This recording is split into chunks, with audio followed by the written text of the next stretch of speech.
The idea of forecasting a volcanic eruption isn't very hard to get your hands around. I mean, that makes sense. I understand what the goal is. But especially given the amount of activity over the last number of years, what I'd like to do tonight is provide a glimpse into the process. What's the raw data? What kinds of evidence are people using to come to these sorts of conclusions? What are the techniques? And we'll even glimpse a little bit at maybe the decision-making process, because it isn't always crystal clear, or at least as crystal clear as we would like it to be. So the picture here is actually of a Bizmiani volcano. It's in Russia, but if you walk out the Aleutians, if you kind of hop, skip, and jump your way out to the Aleutians, and then the first spot that you hit in Russia is basically right here. And I chose it for the slide because it actually, today, on February 16th, 2010, is showing all the signs, showing the sorts of indications that we expect prior to eruption. And we have a long-standing project going on at Bizmiani, so we're watching intently.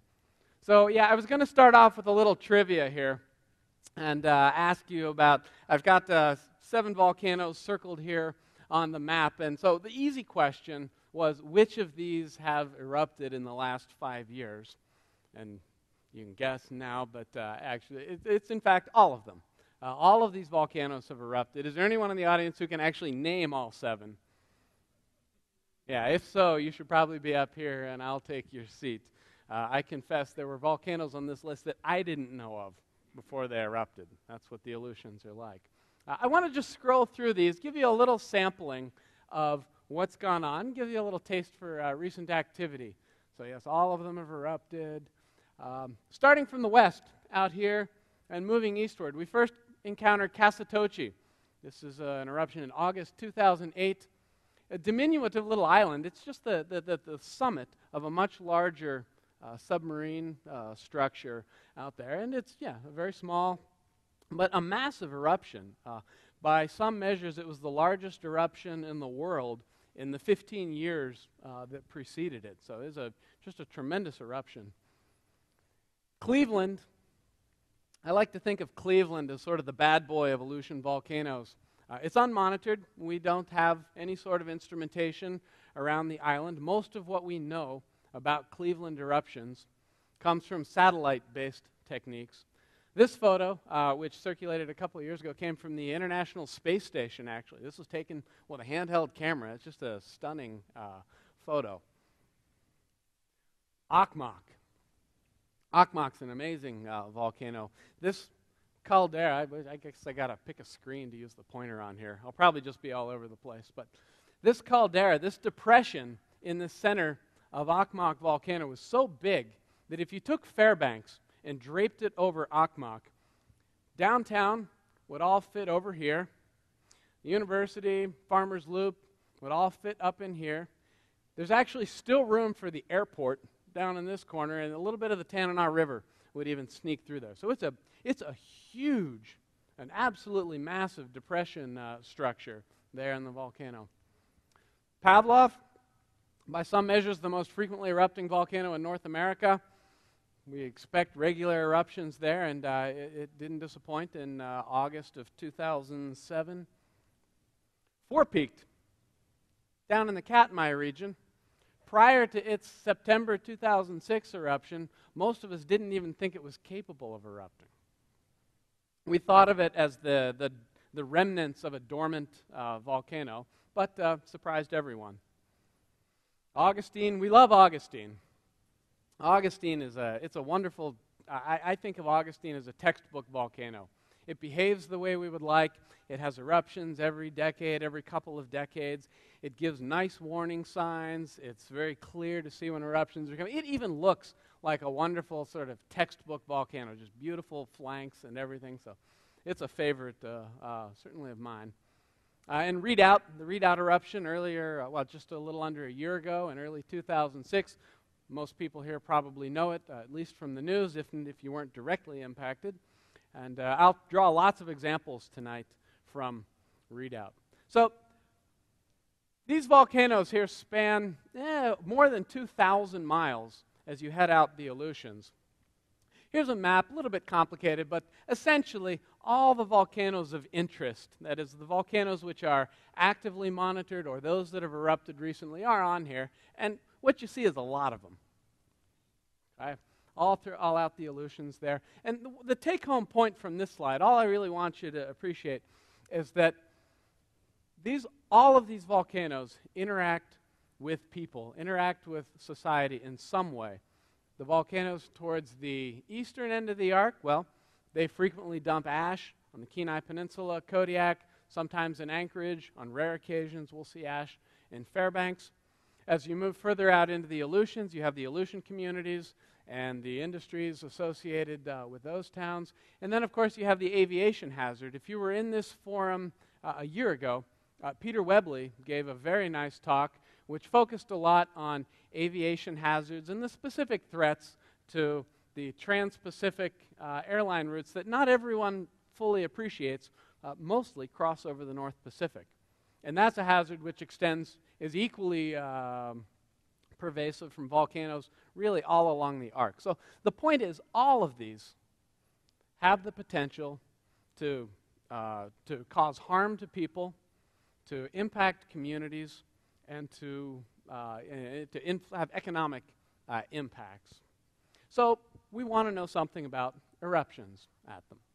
So eruptions can be expensive. They can be inconvenient. That's really a gross understatement. I need a stronger word in there. And they can be deadly. Okay? So that's the problem. But it turns out they're fairly easy to avoid, especially in Alaska. Because unlike many parts of the world, we don't have hundreds of thousands of people living on the slopes at high elevation up Mount Spur. If someone says, stay away from Korovin Volcano, well, by and large, that's something we have the flexibility of doing. So all we need in order to do that is a good forecast. So if we know about an eruption before it's going to happen, we say stay away. It's not that hard. It's best if you know about eruptions beforehand. You don't want to know about an eruption, firsthand as it's beginning. This is an amazing slide. This was taken at Redoubt last year. This is a so-called pyroclastic flow. Think of it as a hot, ashy avalanche that's come tearing down from the summit of Redoubt, and it's just emerging from below the cloud layer. It's coming at the camera at speeds somewhere probably in excess of 100 miles an hour, and would have overtaken this camera in a matter of seconds. This wasn't taken by a person. It was a stationary remote installation. But this is the wrong time to find out about an eruption. Ideally, you want to know beforehand. And that's where the forecasting part comes in. So here's my volcanic eruption forecast for 2010. It's not that hard. Okay, this is a perfectly accurate, robust forecast that I'm going to give you. You might want to get a pen. There's a 2/3 chance of a significant volcanic eruption in Alaska in 2010. That's true. I can back that up with statistics. I can show you everything that went into that. That's an absolutely valid forecast. Well, it's not of much use, right? Unless you're just going to avoid Alaska altogether or something. In order to be of any use, you need more specifics. We want to pinpoint a little more detail, flesh this out with, first of all, some locations. What are we talking about? What volcanoes? Then we want to know something about, well, when. A year is kind of too big a bracket. We'd like a narrower time window. And then equally important, what kinds of behavior might we expect? Is this something we really need to worry about, or is it just a little piddly burst or something? So those are those three details, where, when, and how, are what drive most of this process. Most of what we do going into forecast is an attempt to reconcile those and provide something that's of more use than that forecast right there. I was at Lathrop High School a few weeks ago, and I got kind of roughed up over this slide. The kids teased me about it, but I have to show it anyway. It's kind of simplistic, but I think it illustrates quite nicely the process that really does summarize most of our research. You are probably aware of the Geophysical Institute. That's where I work. And the group of people that I work with are largely devoted to, I think it's a fairly simple process, trying to take raw observations of all different kinds of data sources, whatever kind of data we can get our hands on, tie that with actual eruptive behavior. What's happening at the volcano? Put those two together. And then turn those into products. Turn those into forecasts that can be used effectively, and turn them into monitoring tools. And that, I really think those three topics there pretty much cover our mandate, if you will. The last part of this process, particularly the monitoring and the forecast part, is done under the auspices of the Alaska Volcano Observatory. I'll give a shout out to our partner agencies, the Alaska Department of Geological and Geophysical Surveys and the U.S. Geological Survey. Together, these three organizations are charged with providing a number of services, but continuous monitoring is certainly key among them. Even though I'm here right now talking, there are systems in place and people in place so that we provide continuous monitoring over as many volcanoes as we can. A lot of instrumentation deployed remotely all around the state is required in order to do that. So the maintenance and the upkeep of that system takes a considerable amount of effort. We're always involved in the development of new techniques. And then the end goal of all of this is public alerts. That's sort of the objective. That's the end product of much of what we do. And a lot of what goes on is an attempt to come to a decision. When is it time to alert people, alert agencies, alert industry, all of that? That's really our end goal. We have a very simple advisory, watch, warning sort of system to communicate hazards. There's also an aviation color code. I think it's relatively self-explanatory: green, yellow, orange, red. You get the basic idea. What I want to do in the next number of slides is give you a sample of the different kinds of thinking, the different kinds of science, the different kinds of ideas that come together in order to do this kind of thing. Volcanology is a wonderfully interdisciplinary field.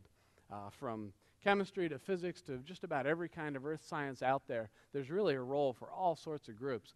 And it really is most effective when it's done that way. So I want to just walk through a few ideas, a few different techniques, each of which has its own specialists and ideas that are used in, let's go back to this one. The first one would be gas chemistry.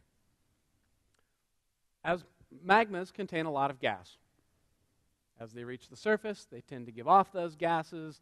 The demonstration in the back corner with the baking soda and vinegar is certainly a nice illustration of that. Not unlike uncorking a champagne bottle. Is there anyone here who's just here for extra credit in their high school science class? Yeah.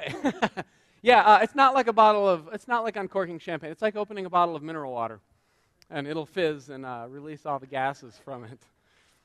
But this slide's a little complicated. The details aren't really important, but the key thing is that magmas have certain chemical signatures, particularly sulfur dioxide, carbon dioxide, things that we might not see in plain old steam. So when you see a steam plume from a volcano, we could ask the question, does this cloud have the chemical signature, the signature that suggests that there's actually magma in the shallow surface beneath it?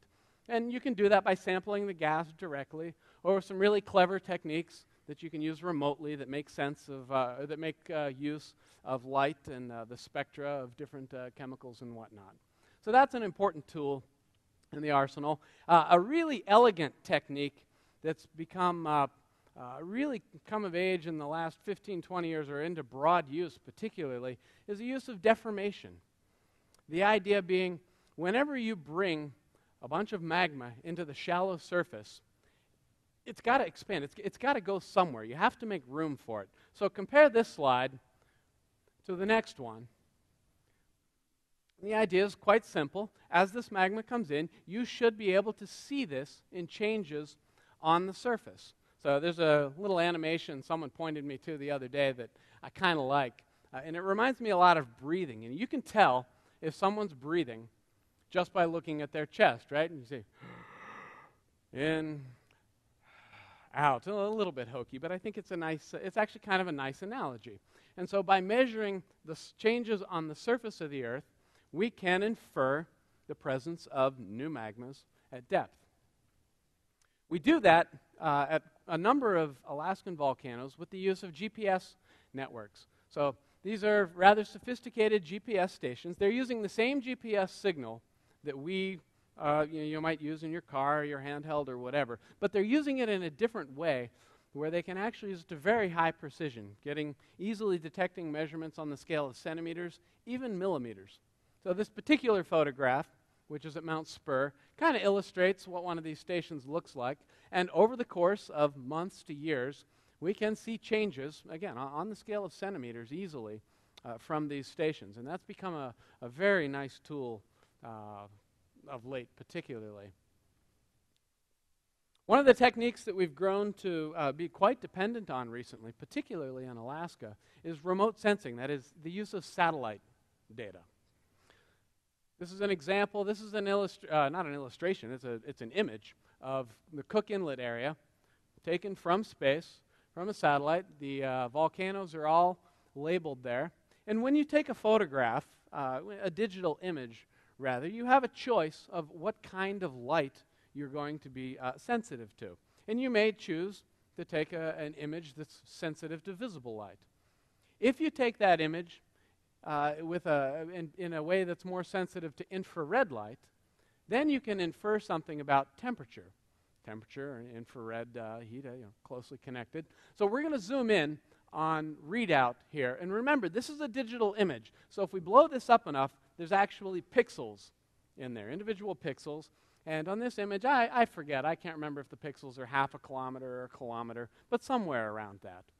And this is a digital image that's been draped over the topography of readout. You see it's mostly dark. And there's that one really bright pixel right in the middle and a little bit off to the side there.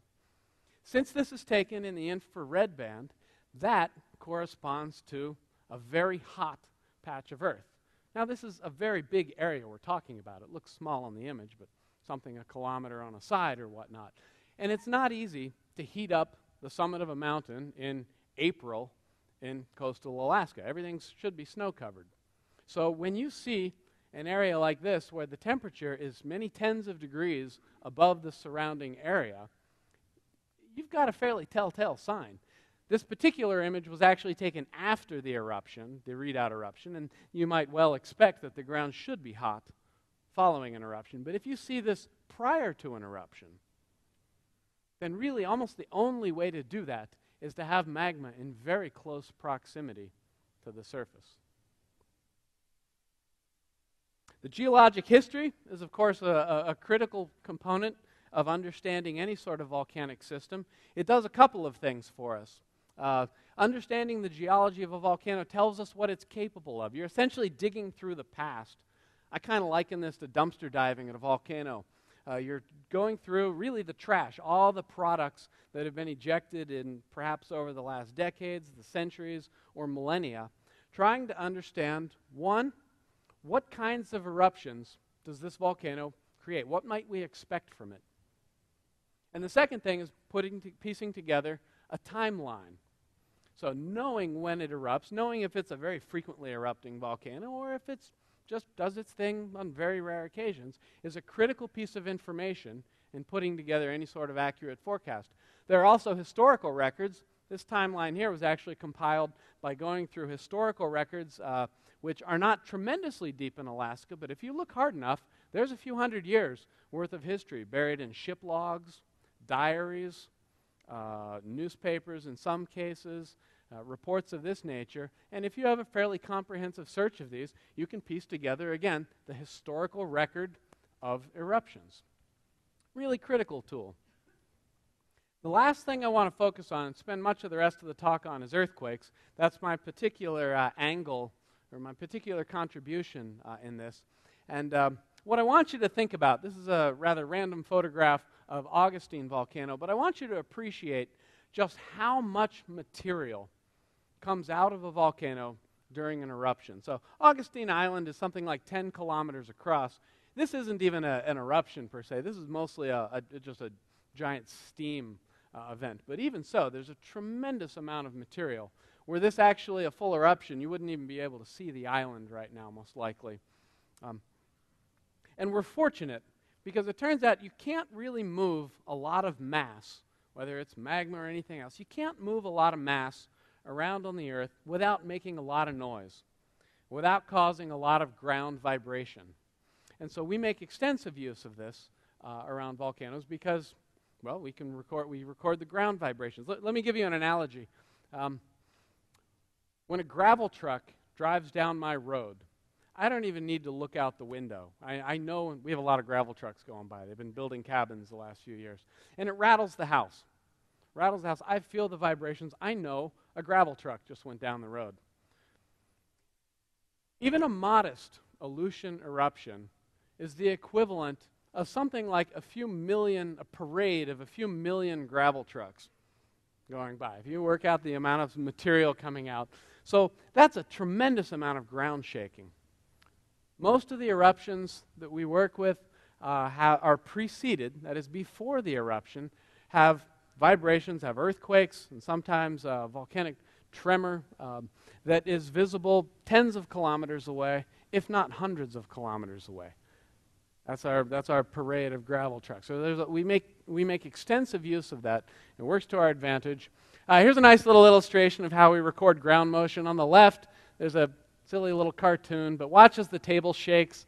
Right, it shakes back and forth, and the little pen jiggles and writes on the paper. That's what the demo back there in the corner was doing for those of you who might have seen. On the right-hand side, this is a real seismograph drum here with a little needle recording. You can see a little earthquake coming in right now.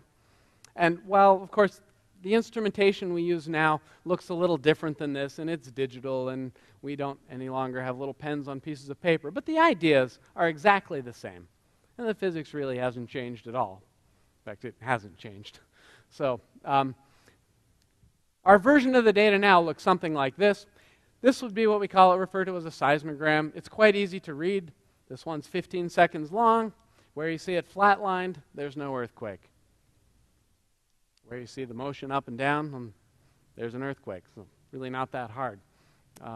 To accomplish this, to record this, there are somewhere on the order of 400 seismic stations around the state of Alaska with many different purposes. Many of them are there to record just the earthquake activity that's common in Alaska. About half of them are centered on volcanoes, such as this one here. The vast majority are in very remote places. These are places where the only power is solar power, batteries, that kind of thing. They do have radios inside. That data, if it doesn't come back in real time, if it's not available for people to view near instantaneously, then it's not of a lot of use if it just gets stored in here. So you're unlikely to come across one of these in your travels. Maybe you have at some point, but they do tend to be remote. If you do stumble on one, do me a favor. Don't shoot the solar panels. They look like a nice target and all, but really, it's like hitting the side of a barn. It's not a challenge. So leave them be, please, and we'll make our lives a lot easier. So here's another seismogram, a little bit more complicated, but this is fairly easy to read. This is 24 hours long, and it reads just like a book. You start in the upper left corner, you read across one line. In this case, there's half an hour online. Then you go down to the next one, you can look all through the day. This particular piece of data was taken from Readout last year, and what it shows, is lots of little, small earthquakes. These are maybe magnitude 1. There's probably maybe a few magnitude 2s in there. These are little earthquakes. It's different. We're used to thinking in terms of a single large earthquake. Much of what we work with at volcanoes is, in fact, lots of little earthquakes. Think of just earth breaking and shattering as magma and gas and steam moves through it. So when we have lots of little earthquakes, we refer to this as an earthquake swarm. And we're very fortunate. It turns out almost all eruptions are preceded by some sort of vigorous seismic activity. More often than not, there are swarms. Often there is, this volcanic tremor. And this is something that we exploit considerably. So almost all eruptions have this. So here's an example. Here's a 3-day seismogram now. Wonder whose kid that could be. 3 days long. It's a nice illustration. This is begins March 20th last year, and this is from Redoubt, and it basically shows the buildup to the first explosive eruption of Redoubt last year. In the first day, there are very few earthquakes. 24 hours later, we see a considerable uptick. There's lots of these little discrete events, several of them per hour. One day later, we see a large number of earthquakes, lots of earthquakes. You see where this is going, 1, 2, 3, and building. Those saturated lines down on the bottom, right there, late in the day on March 20th, these are the signals associated with the first explosive eruption. Kicked ash up into the air many tens of thousands of feet. And here we have a wonderful representation of everything that happened in the 3 days prior to that eruption. That is the difference from here to there between going from this is Redoubt prior to the eruption, note the nice snowy flanks, to after the eruption. This was taken just a few days after this, and everything you see is covered in ash. Again, this is winter, so everything beforehand was covered in snow. So all of that's what happened before and after the eruption. And here we have a 3-day record of many of the details, many of the interesting things that happened in that buildup. So this is tremendously useful for us. We've been through a whole bunch of techniques. All of these come together. In a perfect world, right, all 6 of these kinds of things would point in one direction, unequivocally saying eruption of the real world. I'm a little tongue-tied this evening. The real world is a little more complicated. On a good day, maybe we have 2 or 3 of these. Much of what we do in attempting to make sense of this and attempting to put together an accurate forecast is trying to weigh the relative merits of each of these. Which of these on that particular day is a robust sign, which one is a little bit iffy, and which ones don't agree at all. And this involves specialists from each one of these fields, and putting all this together, you attempt to make sense of it. I want to single out, though, this seismic approach. I don't think I'll be offending any of my colleagues if I suggest that seismology occupies kind of a unique role in volcanology, and particularly prior to eruptions, particularly in the buildup. And it all comes back to what we saw on the slide just a minute ago, this idea that most all eruptions are preceded by some sort of notable seismic activity. It may take just a few hours, it may take days, it may be months, but it's very rare not to have something here to work with. So what I'd like to tell you is that we have the problem solved. You rest easy. All you got to do then, since we know that eruptions always are preceded by some kind of activity, all you got to do is record seismic data from this volcano, this one, this one, this one, this one, this one, and all the way down the arc, and you're done. If you see a bunch of seismic activity, you issue a forecast, it's going to erupt, end of story. And again, it isn't quite that simple. There's one big problem with this thinking. There's one flaw in my logic, which sometimes I'll admit, sometimes I won't. And I'll illustrate it something like this. This is the process that we're trying to find. This process here, this movement of magma toward the surface, and we've said that you really can't do this without generating a lot of seismic activity. This is your parade of millions of gravel trucks. You're going to hear it. The problem is this. There's a lot of other things going on these mountains. These are very active places. You've got vigorous hydrothermal or geothermal systems on many of these mountains. In Alaska, many of our volcanoes have glaciers on top. Glaciers are incredibly noisy. Most of these mountains, from a structural standpoint, are really rotten. Half of them are collapsing under their own weight. They're new. These mountains weren't here a few millennia ago or whatever, depending on the mountain. So many are collapsing. Rock slides are very common. Avalanches. We then have all of the events, all of the magmatic events, where magma comes into the crust, it's moving up to the surface, going gangbusters, and then it just stalls. Some people call these failed eruptions. I'm an optimist. I like to call them successful intrusions. Those magmas can sit around. They can degas over years, in some cases perhaps even centuries. So you might have significant gas that works its way up, makes lots of seismic noise, but there's no magma moving. And then we have what I might call good old-fashioned earthquakes.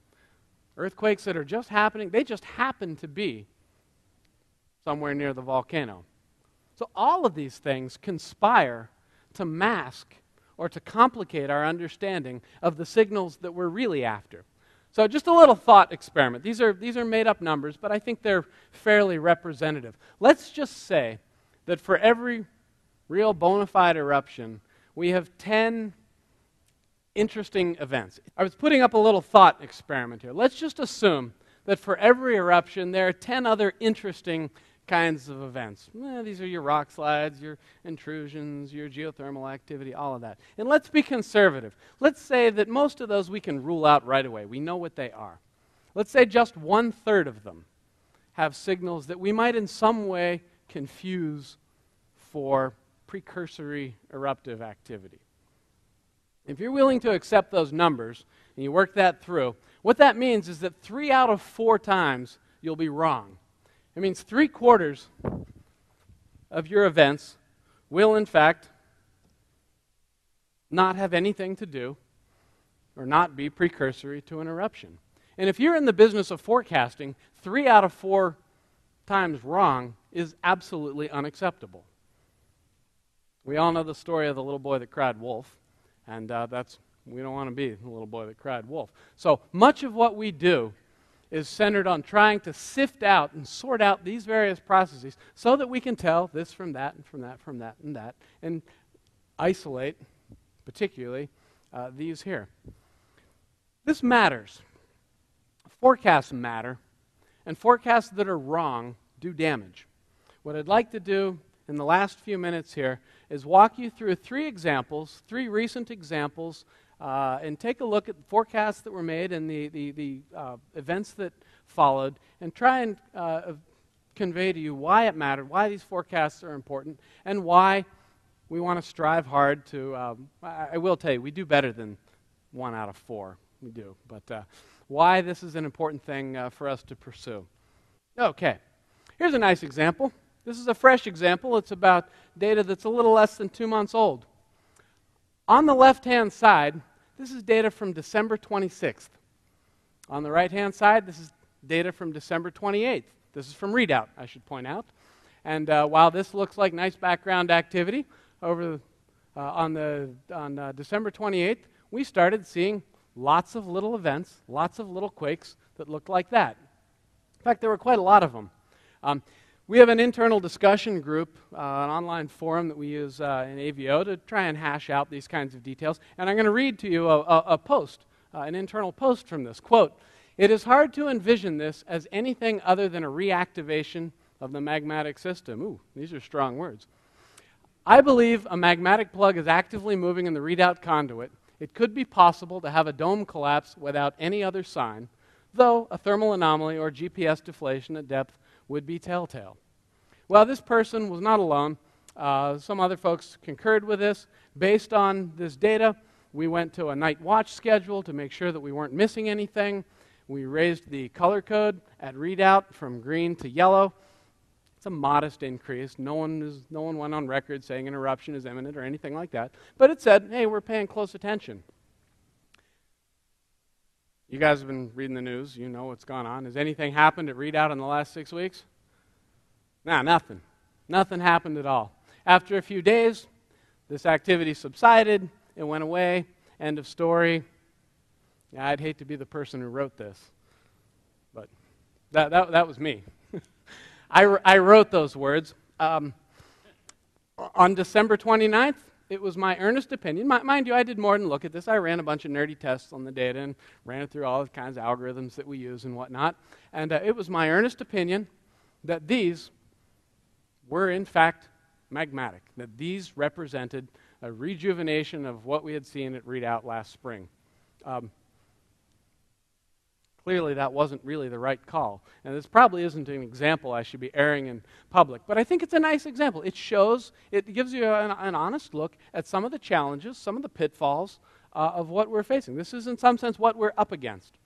So, moving along, I want to touch on Kasatochi in August of 2008.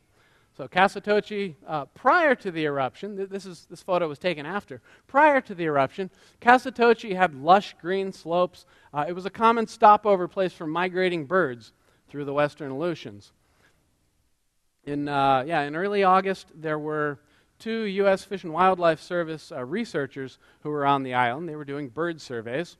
And for a number of days, they had felt small tremors.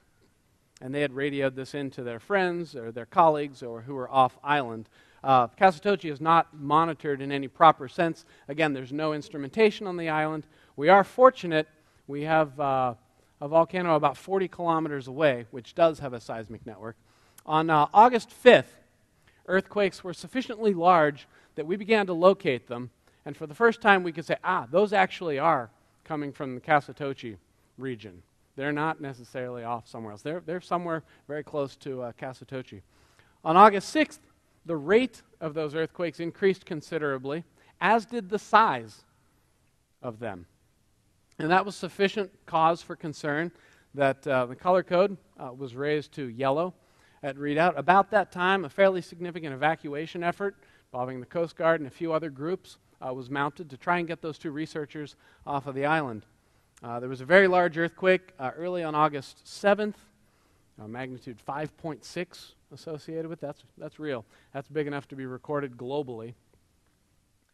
Late in the morning, on the 7th, the team was evacuated, and a few hours later, Casatoche erupted in really just a huge eruption. As I said, by many measures, the biggest eruption in a decade or 2. So this is an example where good forecasts count. They matter. In some cases, forecasts save lives. The second example I want to use is from Colima volcano. This is in Mexico, but it's a place where I've been fortunate to work a fair amount over the last number of years. And Colima is another one of these textbook volcanoes. It's beautiful to look at, these wonderful sides, which are just covered in ash and rock debris, largely from these kind of modest little eruptions, very picturesque, really. You make postcards out of this kind of stuff. Once every 100 years or so, Colima is capable of a much bigger eruption. The last big eruption at Colima was in 1913, and many signs point toward a build-up to this next quote-unquote big eruption. I want to zoom in on the left flank of Colima. And I want you to notice, it's a little hard to see, but as you come down these slopes, there's kind of a natural funnel right here. This is a point where much of the material, much of the debris that comes down here naturally goes into this little gully here, this channel, which looks little, but actually is very massive. It's big enough that there are several towns that are built in this valley because, well, it's a very lush little tropical valley, kind of a nice place to be. One of those towns is called La Yerbabuena. This is a photograph taken from La Yerbabuena looking back at the volcano. And there are 2 things to note. One is that the volcano just towers over the town. And the second one is that, again, this lush tropical sort of forest covers much of the evidence that you might otherwise know of what goes on in this valley. So it turns out that La Yerbabuena is built on the remains of a catastrophic flow of debris and rock that came down in the big 1913 eruption. La Yerbabuena is a bad place to be when there's a big eruption at Colima. It's hard to see. It's kind of hidden. There are signs, though. This is a picture I took in town. This is, mind you, La Yerbabuena was built in the 1960s, so 50 years after the big eruption, and at the time it was not appreciated what this area was capable of. But there are signs like this.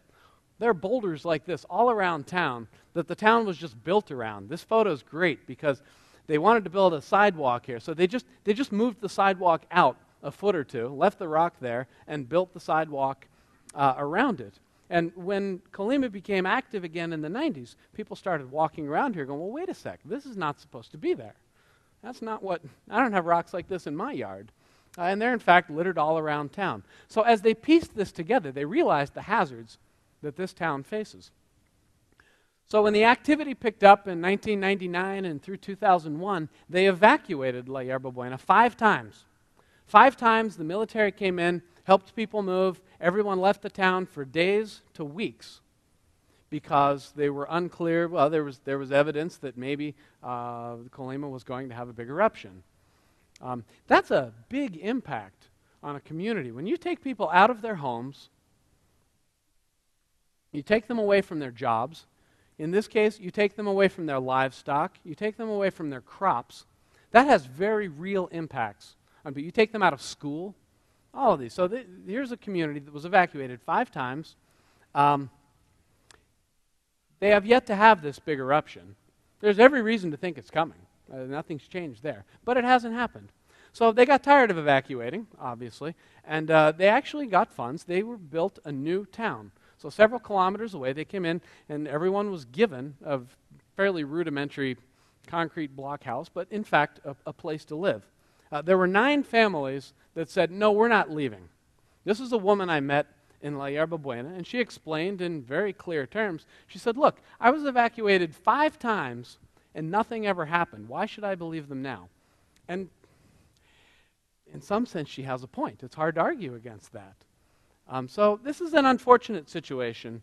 I wouldn't say that the forecasts were wrong, but it's an unfortunate forecast. Let's put it that way. Because now they're in a situation where many people simply don't believe what they hear from the scientists.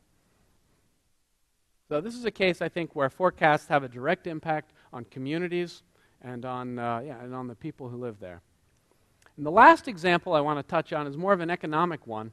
This is from the Redoubt eruption last year. This is a great satellite image. It's about 60 kilometers from end to end. And what you're seeing, this is Redoubt. This was taken in April sometime, I believe. You see puffy steam clouds above Redoubt. This is steaming after a notable eruption. And you see that steam drifting off across Cook Inlet toward the Kenai Peninsula.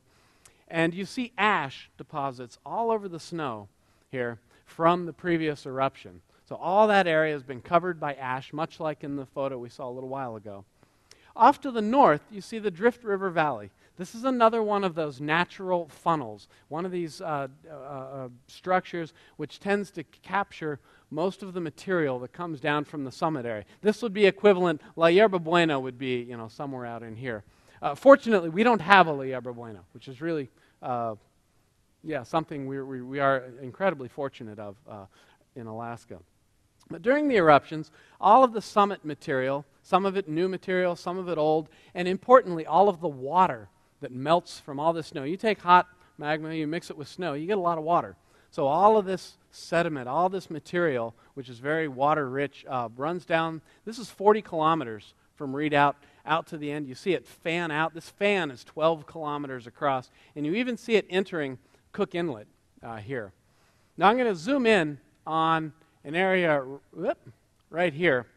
This is the Drift River Oil Terminal. You might have read about this in the newspapers. This is a facility which you can see 7 oil tanks right there, capable of holding a few tens of millions of gallons of crude. And their purpose is quite simple. There are oil platforms out in Cook Inlet that need to pump continuously to be efficient. The Drift River Oil Terminal allows a buffer. It allows storage capacity so that tankers can come in periodically while the platforms pump continuously.